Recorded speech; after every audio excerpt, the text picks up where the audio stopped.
Eu quero saudar a todos com a doce e gloriosa paz do nosso único e suficiente Senhor e Salvador Jesus Cristo. A Ele toda a honra e toda a glória para todo sempre. Eu quero deixar uma palavra de Deus ao seu coração, a qual eu faço menção do texto sagrado de Abacuque, capítulo 3, versículo 1 e versículo 2, que diz: a oração do profeta Abacuque sob a forma de canto. Ouvi, Senhor, a tua palavra e temi. Aviva, ó Senhor, a tua obra no meio dos anos a notifica, na ira, lembra-te da misericórdia. O profeta de Deus está fazendo uma oração ao Senhor, a qual nesta oração ele pede a Deus um avivamento. O porquê que o profeta pede a Deus um avivamento? Para entendermos esta resposta dessa pergunta, precisamos voltar ao início deste livro, a qual, no capítulo 1, o profeta de Deus ele estava vendo diante dos seus próprios olhos, ali na terra de Judá, no povo da terra de Judá, a violência, que significa, nessa passagem, a vexação, que significa violência, e assim ele vê diante dos seus olhos a iniquidade, ele vê diante dos seus olhos o fato de que nesse povo havia mais injustos do que justos, e por conta disso, por consequência disso, a lei daquele povo se afrouxava. Então o profeta ele estava vendo a lei frouxa, ele estava vendo a vexação, que é a violência, ele estava vendo a iniquidade diante dos seus olhos. E ele, sendo um profeta de Deus, ele sendo um homem de Deus, com certeza ele não se contentava, ele não gostava destas práticas que Deus abomina, que seria no caso a iniquidade, a violência e assim por diante, do que ele estava vendo diante dos seus olhos no meio daquele povo da terra de Judá. Então no capítulo 2, Deus responde ao profeta Abacuque, a qual Deus diz: olha, escreve nas tábuas de uma forma que fique legível, dizendo em outras palavras. E assim ele foi, escreveu tudo a qual Deus falou para ele. E assim Deus falou que iria mandar juízo e ia castigar aquele povo por conta da iniquidade. E o profeta Abacuque então ele decide orar ao Senhor, pedir a Deus para que Deus avive a obra dele. Por quê? Porque o profeta não queria que aquele povo passasse pelo juízo. O profeta não queria que aquele povo enfrentasse o castigo que Deus iria enviar para aquele povo. E assim ele pede um avivamento a Deus. Agora, o porquê que o profeta pediu logo um avivamento a Deus? É porque avivamento é uma nova manifestação de poder que causa em nós uma ação de nos tornar mais vivos.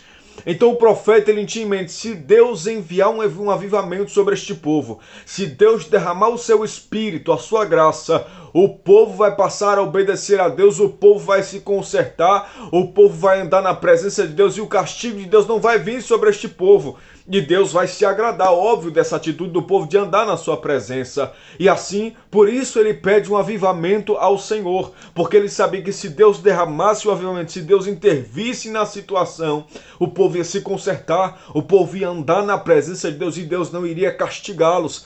Agora, olhando um pouco para a realidade do profeta Abacuque, aleluia, qual realidade? A realidade daquilo que ele viu diante dos seus olhos e a atitude que ele tomou de orar ao Senhor e também de pedir um avivamento. Nós podemos tomar a realidade deste profeta e colocar hoje no nosso tempo atual, olhando alguns aspectos, alguns fatores do que nós estamos vivendo hoje em dia. É notório que na Bíblia Sagrada diz que por conta de se multiplicar a iniquidade, o amor de muitos se esfriará. Então, infelizmente, estamos passando por um momento onde muitos têm deixado o seu amor se esfriar, onde muitos têm deixado de se apartado um pouco da fé para o Senhor, se apartado da verdade, a qual também é bíblico isso, onde diz, lá em 1 Timóteo capítulo 4, versículo 1, diz: mas expressamente o Espírito diz que nos últimos dias se apostatarão alguns da fé, dando ouvido a espíritos enganadores e a doutrina de demônios. Sendo assim, nós percebemos pela Bíblia que neste tempo muitos têm se afastado da verdadeira doutrina, muitos têm se afastado da fé no Senhor Jesus Cristo, e isso deve ser tomado uma providência. E claro que nós não podemos consertar ninguém, nós não podemos mudar ninguém. Quem muda, quem transforma é o Deus Todo-Poderoso que nós servimos. Então, a nossa única solução também é pedir um avivamento ao Senhor.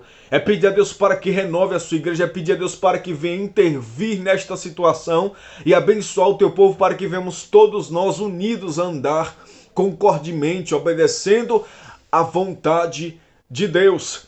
Então, que eu e você venhamos tomar essa decisão de orar ao Senhor, venhamos orar, melhor dizendo, ao Senhor.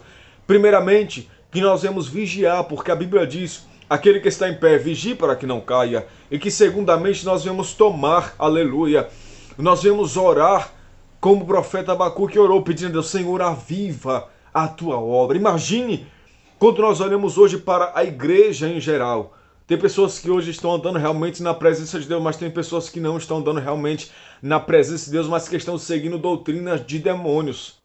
E assim, só com a intervenção divina, só com a intervenção divina, só com o poder de Deus sendo derramado sobre as nossas vidas, que é aquele que nos transforma, é que poderemos realmente voltar a ser a igreja que devemos ser.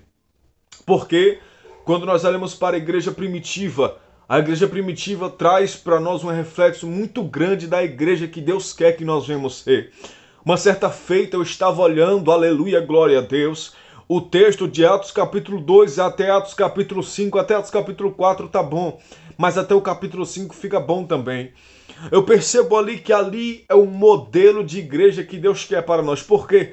Porque naquela igreja havia pregação do evangelho, havia novos convertidos, havia manifestações do Espírito Santo e havia o partilhamento, o amor entre os irmãos e a união. A Bíblia diz que eles andavam unidos em mente e em coração, ou seja, em pensamento e em propósito no coração. E assim Deus operava o milagre. E assim Deus se manifestava. E eu tenho certeza que assim como Deus se manifestou na igreja primitiva, Ele quer se manifestar em nosso meio. Mas se nós pararmos para olhar o que nós estamos vivendo hoje em dia na igreja atual, onde muitas igrejas Deus já não está se manifestando mais como antes, Deus já não está mais batizando com o Espírito Santo, já não está mais fazendo o que Ele quer fazer. Nós temos que, quando nós olhamos para essa situação, nós devemos pensar em pedir a Deus um avivamento, para que Deus venha intervir nessa situação, que Deus renove a sua igreja, aleluia, que Deus venha fazer com que os dons espirituais, aleluia, aleluia, venham estar presentes na sua igreja mais uma vez. Louvado seja Deus. Nós não podemos, irmãos, olhar para a Bíblia Sagrada, olhar para a igreja de Atos e apenas ficar no desejo de ser uma igreja como ela era. Não devemos buscar colocar isso em prática, pedir a Deus, me usa, Senhor. Aviva-me, Senhor, aleluia. Renova-me, Senhor. Imagine, irmãos, quantos irmãos nossos estão do nosso lado, às vezes fracos na fé, e nós não sabemos e não oramos pelos nossos irmãos, não oramos pela nossa igreja, qual nós congregamos.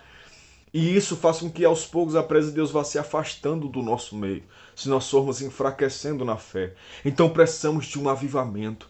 Eu tenho certeza que a vontade de Deus é avivar a sua igreja para que nós venhamos ser que nem a igreja primitiva, que a gente pregue o evangelho, que a gente seja usado por Deus para curar as almas, para libertar os cativos, para pregoar a liberdade aos cativos. Eu tenho certeza que Deus quer isso para nós, aleluia.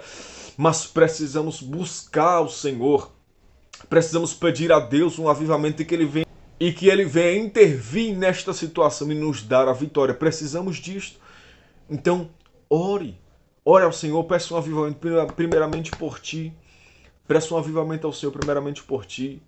Peça um avivamento pela sua igreja, aleluia, e que Deus venha derramar da sua presença sobre nós e nos usar para libertar os cativos, para que aqueles que estão presos no mundo venham e se arrependam dos seus pecados e estejam na presença do Senhor. Já que eu toquei no assunto de arrependimento, é interessante relatar que para que Deus derrame sobre nós um avivamento é necessário que haja primeiramente o arrependimento. Sem o arrependimento, não tem avivamento. Se eu quero um avivamento, preciso primeiramente me arrepender dos meus pecados. Então que venhamos nos arrepender dos nossos pecados e deixar que Deus nos encha para que Ele venha fazer o que lhe apraz nas nossas vidas em nome do Senhor Jesus Cristo. Deus é contigo, Jesus te ama, ore ao Senhor, peça a Ele um avivamento assim como o profeta Abacuque, seja como um profeta Abacuque do século 21. Peça a Deus um avivamento, ore ao Senhor, busque ao Senhor e que Ele venha em nome de Jesus Cristo responder a sua oração, avivar a ti, avivar a sua família e que o nome do Senhor Jesus Cristo seja glorificado. Amém.